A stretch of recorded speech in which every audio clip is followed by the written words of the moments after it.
Hello and welcome to another episode of It Came From the Page. And today we are going over all of the books that I read in the month of July.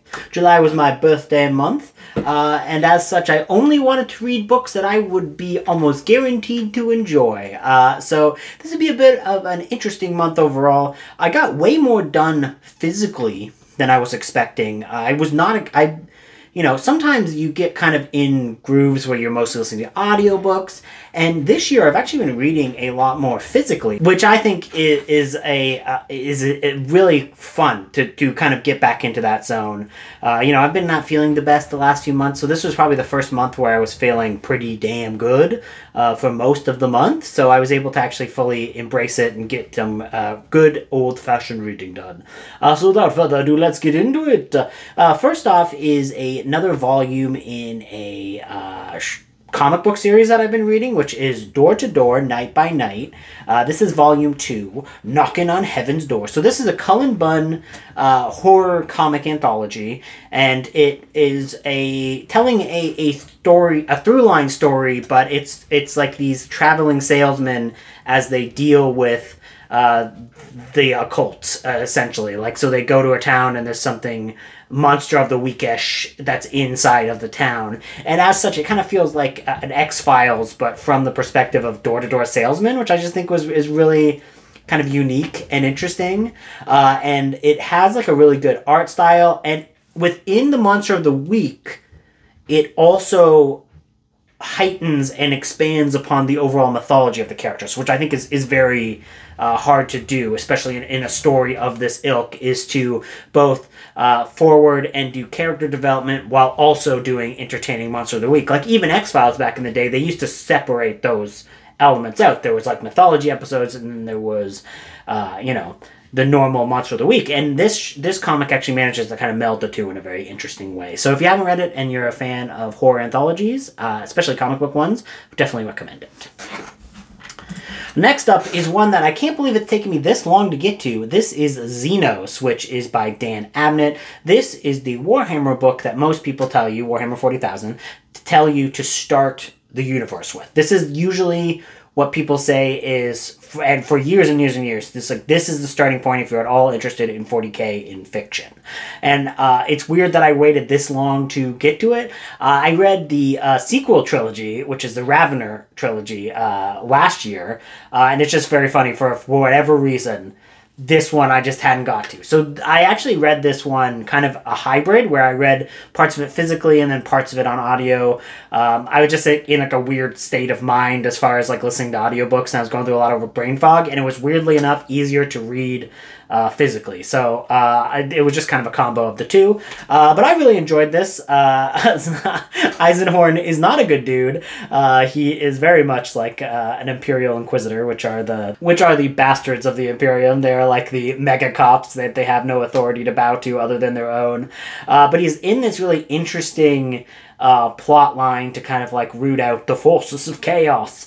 And it goes to some really weird places. Like when it gets to the ending of this book, like there is a lot of very strange stuff going on, and like aliens that like I've never seen in 40k before, and I think this is like their only appearance, and they have like a really interesting movement style, and they have a very interesting design, and it was just like a really big surprise because I was like, oh, this is not the normal kind of 40k story where it's all stuff that's like in the universe. Like this is something new being brought into the universe for the story. And yeah, no, I thought it was really interesting. It's one of those things where it's like, this is a long-running series, so I'm really surprised there are certain elements that happen to Eisenhorn in this, because like at one point he's getting tortured, and the way that he's being tortured makes it so that he'll never be able to smile again. And I'm like, that's like a pretty big like character shift moment, because he's kind of a little bit more lighthearted and able to like be a little bit more amiable when he's doing his investigation. So like that's kind of like a big deal, and it's interesting that they make such a huge point of that in book 1. So that means the entire like quadrilogy and beyond, like he's not able to do this. So I just thought that was really interesting. I had a great time with it, and I thought it had a lot of great action and a really interesting plot to it. So definitely recommend it. It'll be one of the ones that we'll probably go through in my year of 40k. Next up is a book that will haunt me forever, but like in the best ways possible. Maybe not. Maybe not the best ways possible. In some specific ways, this will haunt me forever. It's a very strange book. This is Brainworms by Assassinorum Kingmaker, a masterwork in stream of consciousness writing from a trans perspective. And oh my Jesus, like this book has some of the most disturbing things I've ever written. I remember, like, I've never almost puked from a book before. Like, it's not a thing. Like, I don't get that affected by things I read in books. Like, as far as... Rocco, what are you doing? Don't hiss at me. Sorry, Rocco was trying to be a director behind the camera, and you can't do that, buddy. And it's probably going to stop it. But anyways, so Brainworms by Assassinorum Kingmaker has certain descriptions of certain infectious diseases that a character infects themselves with on purpose that literally almost made me puke. Like, it was like the amount of grossness is like to the next level, and I was like, this is impressive. This is impressive, because I was literally eating and I was like, never mind, I'm not hungry anymore. What if I never eat again? What if I never... It's just like there are certain elements that are so horrifying. I love how stream of consciousness this book is. I love how very pointed this book is. I think when she's going into elements that you would normally think would go one way, but go to a complete other way, I think is really valuable. Like, there's a scene where there's this family who have a son going through like a transitioning. So he is transitioning into being male and is exploring his sexuality and his gender expression. And the dad is way more accepting than the mom, because the mom has been really, like, warped by this, like, culture war nonsense that's happening always. Like, we see this happening in the freaking the Olympics right now. Like, there's always a culture war around the existence and happiness of trans folks, and this book is all about that cultural war. And yeah, I mean, there's some scenes in this that'll go whoa with a doy, but it won't leave your head for a very long time. It's very, very good. It was a 5-star book, but it was the 5 stars in the way that, like, you gotta look at the world and go, oof, life sucks. And people suck. This sucks. Not this book, though. This book was great. It's the world that sucks. And then I was scarred by Brainworms for a while. So I read Kamen Rider, the classic manga collection, which was just this giant manga I got from the library that was adapting various episodes of the Kamen Rider television show. And this was just a hoot. This was just a hoot. It had awesome artwork. It had really fun storytelling in it, and was what I needed after experienced Brainworms. Then I read The Nightboat by Robbie McCamey.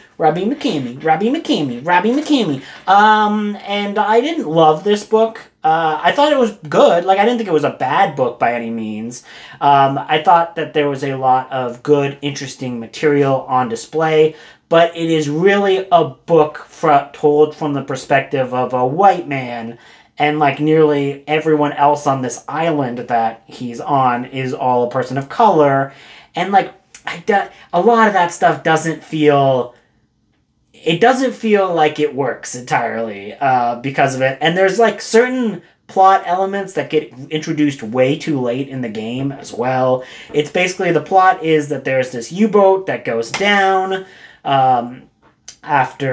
in World War II, and suddenly it's come back to the surface, and what if it's still alive? So it takes place on this Caribbean island, and yeah, it's an interesting book. There's a lot of little pieces here and there that really, really work. There's, like, some extremely powerful pieces of writing in this, but it doesn't really kind of supersede the fact that there's a lot of flaws in the plotting. But I feel like, unlike a lot of authors, I feel like Robert McCammon kind of got better and better and better as he went on. So I don't think this is a terrible, bad book that you should never read. It's just a little bit problematic, and there is still elements of a great character writing that McCammon is known for. It's just kind of... the plot is not all there, I find. Yes, man. Next up, I read I was complete surprised. This is the tie-in novel to the video game Midnight Suns, and this is a prequel, and it is called Infernal Rising. This is by S.D. Perry. Now, S.D. Perry has been doing media tie-in books, like, forever, since, like, the mid-90s, and she still got it. I mean, this was an absolute blast. Now, I did play this video game earlier this year, so, like, I have a built-in affinity with the game itself that it's tying into. I felt like all the characters are written exactly like they are in the game, and it was written in such a way that made it a blast to read. But I also think it would work just if you picked this up and didn't have any experience with the game. It has like some very interesting villains to it. I like that, like, so there was that new Batman movie that I just didn't like that much. The Robert Pattinson Batman movie. I don't think Robert Pattinson? Oh, God. Robert Pattinson. I don't think he was a bad Batman. I just felt like the world he was in was, like, faux gritty. Because they were like, oh, we can't have them doing heroin. We gotta have them doing eye drops. And I'm like, oh my God, just use real drugs. Just use real drugs. You can't pretend to be a grown-up movie and then go, oh, what if I drop bad? And you're like, I hate that shit. This one is nice because there's when a person is going through addiction, it's an actual person who's using heroin and using real drugs. So, like, it makes a more impactful story. Some people die in horrible ways in this book, which I was kind of surprised in. There's a lot of demons and a lot of, like, intricacies of hell, which I thought was just very fun. I love Blade. Blade is one of my favorite characters ever, and reading him in... I believe this is one of his only pure prose books. Like, this is one of the only times you get to see Blade in prose. Well, to be fair, there was, like, some novelizations of the Blade movies, but, like, that's a little bit different from, like, a pure original prose book with Blade. So I really like that. And I like the other members of the cast that he was around, like Nico, Magic, and Robbie Reyes, who is the Ghost Rider in this. And I think Robbie Reyes is actually the best Ghost Rider, especially if you're using him in modern day. He's a great Ghost Rider, and, they do really good stuff with the character in this book. So this was just a blast from start to finish. It read super quick, and it was a really fun ride to go through. So big recommend. If you've played the game and you enjoyed it, I would definitely recommend checking out the book. And even if you're into, like, demons and stuff like that, like, I think this is a good book. Then I read Dead Girl Blues. This was a buddy read with a whole bunch of people on the Instagrams, and I'm a terrible buddy reader because I just read it. Like, I read this, like, and finished it before everyone else. Because I'm bad at buddy reading. I'm bad at it. I'm not good at it. I was kind of, for at first, like, this is I think this is, like, my second David Sodergren book. At first I was a little bit like, because, like, there's certain, it seems like David Sodergren is trying to write an ethical giallo at first, because, like, parts of this book is, like, very much like The Last Dead and things that are very, like, real important issues in the world, but you're trying to tell and tackle that in the framework of a giallo movie, and giallo are almost always very artistic but entirely trash. Like, our giallos are not the place to have very serious discussions about the horrors of the world at large, in my opinion. I love giallos. There's plenty of great giallo movies and things of that nature, but they're not really inducive to writing an ethical story, because there's a lot of creeper peepers and horrible men, and, like, the entire genre is very much, like, tied in a lot of toxic stuff. So I don't think it's the best place to kind of examine some of those in a more serious way. But when the actual giallo started, I loved it. I had a great time with it, and it was really sleazy and really, like, whoa! And there's some wild kills in it. I read this for Alex from the Booktubers' Giallo July, and I had a great time with it. So I did really enjoy this at the end. I feel like the beginning is a bit sloppy in this one. Like, I still gave this 4 stars, but because everything else was just so breakneck and really, really fun, I just felt like the first, like, maybe 40 pages or so, a bit sloppy. But other than that, I really did enjoy it. Next up is Jane Eyre. I know. You're probably like, what? And you read Jane Eyre? Why? And I'm like, I don't know why I read Jane Eyre. Well, I know why I read Jane Eyre. I was in this weird rut. This mental rut where I'm like, oh, I'm just doing the same things. Everything is sad and life is boring. I need to spice it up and do something different and go completely outside of my normal comfort zone. I think I was still trying to recover from reading Brainworms, to be perfectly honest. That book fucked me up.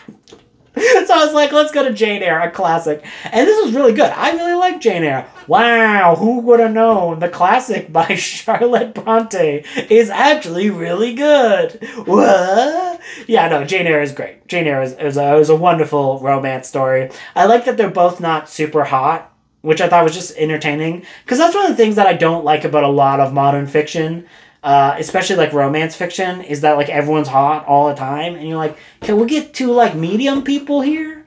As a medium person, I want other medium people to also fall in love. And Jane Eyre, it's like, oh, the mediums are doing fine. Damn.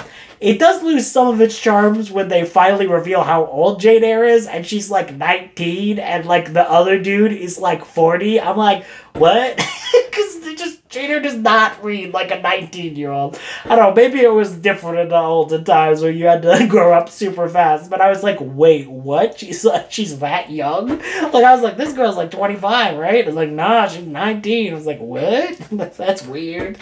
But that's beside the point. It's really interesting because it dives into a lot about how religion just ruins everyone's life. Who would have known? Who would have known? I would have hated being in the aristocracy back in the day. They're just all catty and mean. It's like, you know, certain booktube people. This was an arc. I read Godzilla, Monster Island, Summer Camp. And this was extremely cute. This is by Rosie Knight and illustrated by Oliver Ono.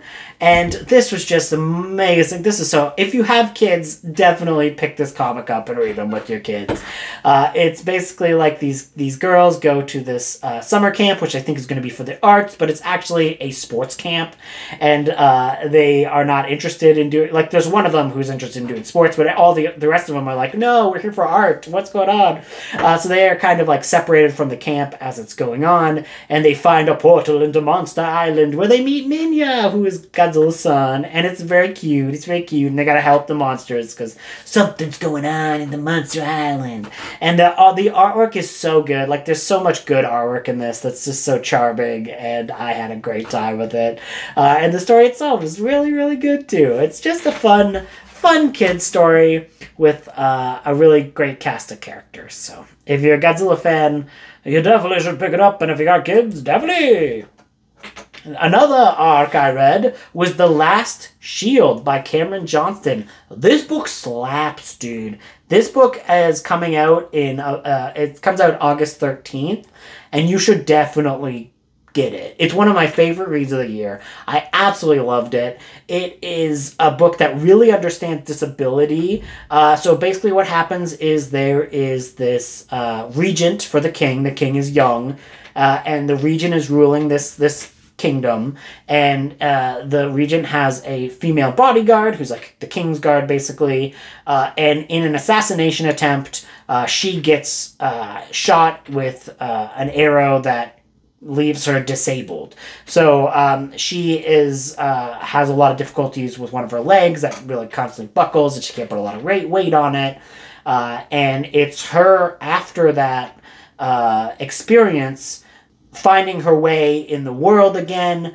and she eventually finds herself trapped in a Die Hard situation, because this is a book that's like posited as like Die Hard but in a medieval castle, so it's like a fantasy version of Die Hard, and it definitely delivers on that, but it's so much more because the character who is our quote-unquote John McClane has so much more depth. Because, like, the thing about John McClane in Die Hard is that Die Hard is not a very, like, character-filled movie in regards of our main character. Like, the side characters, you get a lot with them, but, like, John McClane is kind of just supposed to be the everyman. And here, Briar is so much more than that. Like, she has been trained all of her life, and now she's trying to deal with the fact that she is newly disabled, and it deals a lot with, like, you know, overcoming internalized ableism that you don't realize you have when you first get disabled, how to live in a world that's definitely not built around you or built with any thought for you.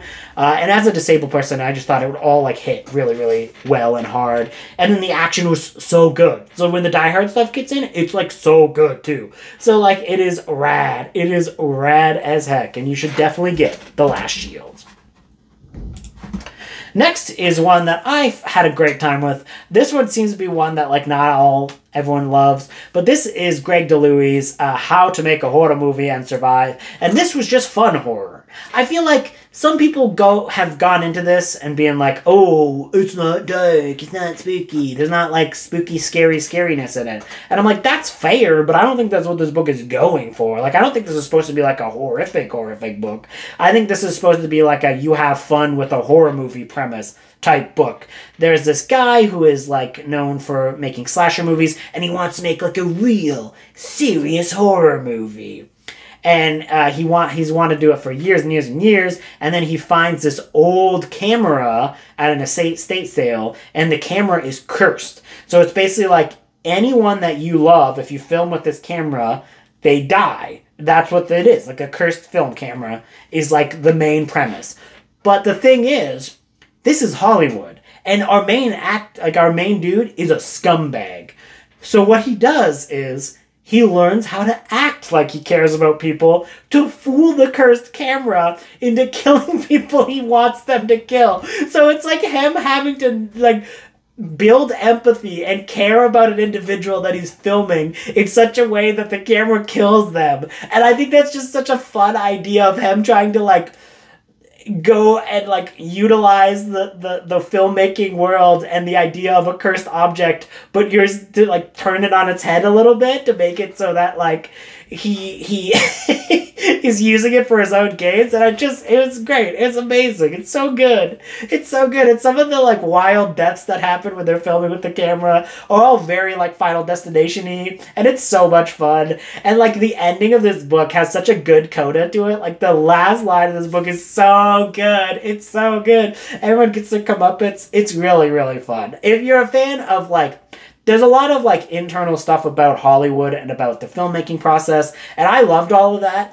If you're a person who enjoys that element as well, you should definitely check this one out, because I had a great time with it. But don't expect, like, a super serious, dark horror tale, which I don't think that's what this book is, but I also don't think that this is what the book is going for. I think it's supposed to be a fun horror book, which, like, I love that. I love that. We don't get enough of that.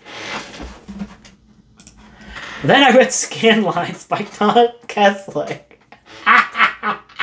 Speak about another thing that I don't know why I read this the same month as Brainworms. Oh God, it's so hard. It's so dark. It's so dark. It's so dark. Oh, this is about a bunch of kids who, on early internet, come across the very famous.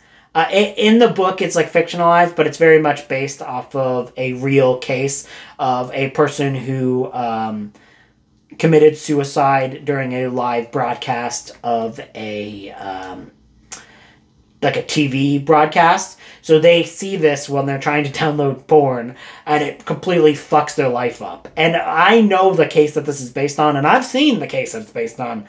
Oh, God, there's some things you can't unsee. And that's what this book is all about. It's a little novella all about the call of the void and the darkness within, and I really liked it. But it's not a fun book, and it actually has some pretty creepy scenes.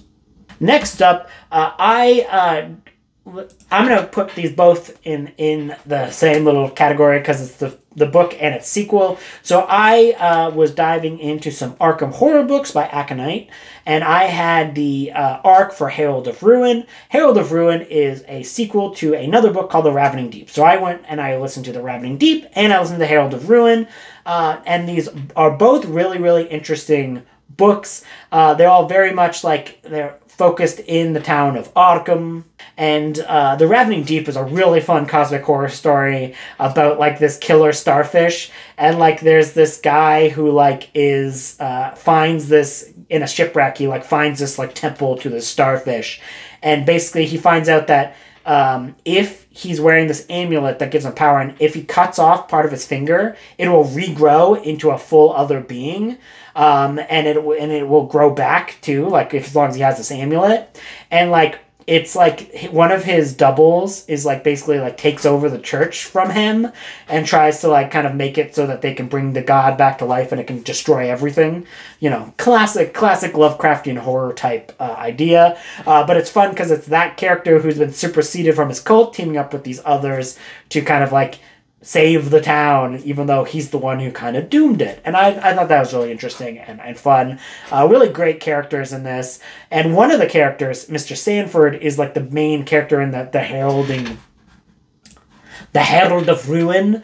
And it's because in The Ravening Deep, Carl Sanford, who like owns this lodge and is like this big businessman of the town, he helps out with the main problem to like stop the starfish god coming back, and in that he's so cool and collected, and he's like this like amazing like old man who has his everything in line, and he's got all these like otherworldly deals that make sure that he like stays on top and is never really in danger, where the Herald of Ruin is that character's downfall, and it's so much more impactful if you've read the first book, where he's like this super calm and collected person who has control of everything, and this is him losing control of his lodge, of his place in society, because there's this new person who comes in, and he has some real deal power, and the power in Arkham is going to shift. And it's like a lot of this explores the Silver Twilight Lodge, which is this lodge that he owns, and it has like all these basements that have like extra dimensions attached to them, and it's really, really cool. It's an awesome book. A lot of cool monsters in this one, and yeah, I think they were both really, really good books. So if you're looking for some really good cosmic horror stuff of a Lovecraftian nature, definitely recommend both of these books by the author Tim Pratt. Then I read 101 books, horror books to read before you're murdered, which is the book by Mother Horror, also known as Sadie Hartman. I never encountered her before. I did not know anything about her. I saw this book pop up quite a bit when it came out last year, but I never got to it. So I got this from the library, and wow, I had not read most of these books. So this was a really great book to kind of explore a lot more modern horror, which I didn't realize, but I don't know much about modern horror. So this was a really valuable book. I really liked the way that it was written, and I like all the descriptions. I think this is an excellent book if you are new to the genre and want to kind of get into some newer horror books, or even if you've been around for a while like me and you might not know as much as you think you do. And it's always good when you find that out. So I really enjoyed that. Then I read Junji Ito's Frankenstein. This is a book that I got from the library. I was in like a funk. So I had for years, for about a year now, I've had like the last few videos by Pax, who recently passed away, Pax Panic. I've had them in my watch later because I just didn't want to like clear all and have watched all of her videos, and I still haven't watched all of her videos, but like it was like the latest ones that were in my watch laters, and I just kept them there, and I didn't want to like, I don't know, it felt weird to like, you know, finish off the newer videos and kind of have to finally, you know, come to terms with the fact that she's gone. And I finally did that, where I went through my watch later and I watched those videos that I had not seen, and in one of those she talked about Frankenstein by Junji Ito and recommended it, and I was like, yeah, I'm gonna get that from the library and read it, and it was really good. It was really good. There's a lot of classic Junji Ito artwork in this. The Frankenstein is a lot closer to the book, which I thought was interesting. Although like the creatures is just horrifying. The way that he draws the creature, oh my gosh, Frankenstein monster has never looked scarier. I actually enjoyed the short stories at the end of this volume, actually a little bit more than the Frankenstein story. The Frankenstein story is a good adaptation, but the things that were like, there's this really weird multiverse story that is like in the margins at the very end, and like it's a very weird horror tale that I thought was like really, really good. So I think this entire collection is good, but I really like the stuff that's at the very end of it. And then, come here. Lomas, you're interrupting the mic. You're standing in front of the mic. They can't hear me. Come on. You little turd. What are you doing? What are you doing? All right. He's gone. Next up is Assassinorum Kingmaker. This is a book by Robert Wraith, a Warhammer book, and I loved it. It's all about this group of assassins who have to go into this this society of people who own the Knights, which are like these giant mechs, essentially, and they have to go in and assassinate the king of the mechs and try to make sure that there is a succession crisis that is gone through in a way that works best for the Imperium at large, because this group, this world is thinking of seceding from the Imperium and not helping out with their giant war efforts, and they need all of these giant machines on the front line. So they get a group of assassins together to assassinate the current leader, and then make it so that a person who they want is the person who gets to be on the throne. And it was really, really fun, because the guy who they have to assassinate is always in a giant robot mech. And they are all like just like normal, like they're not normal because like they're assassins, so like they got like all these extra abilities to them, but they're not giant robots. So it's really, really fun. The character work is great. How they go about solving all their issues is great. There is a twist near the last third of the book, which is awesome, where there's like some awesome giant robot fights that I loved. And yeah, the character work was really good, and you know, Robert Wraith is just one of the best people writing in Warhammer today, so I absolutely loved this book. Next up, another one that was a complete surprise. This is The Witchstone, which was another thing that I got as an ARC from NetGalley. I got through quite a few ARCs this month, and this is by Harry H. Neff. And I loved this. This was so good. There is like this guy who is a failed son of an archdemon who is like working at this place to oversee curses. So he's at this department of hell that is supposed to oversee curses and make it so that the maximum amount of suffering happens from whatever curse is upon people. So he is this fail son. He doesn't care about his job. He doesn't really work hard because he has a dad who is like super big and powerful in hell. So what happens is there's like this new upper management person who brings him in and is like, unless you, you know, make it so that the amount of suffering that the people who have your curse are way up, you will be crucibled, is what they call it. Where they put them in this horrible machine and that just like breaks them back down into the primordial ooze. And he's like, well, what about my dad? I got a dad. You can't do this to me. And like the guy is like, no, your dad said it was okay. So this guy who's like this kind of like scummy demon now has to go back to the people who are afflicted with this curse, and he has to make it so that they get super close to breaking the curse, and then he is going to like screw them over so that he gets like the maximum amounts of points in terms of human suffering. And it's really a fun adventure tale of this demon who you really don't know where he's going to land the entire book.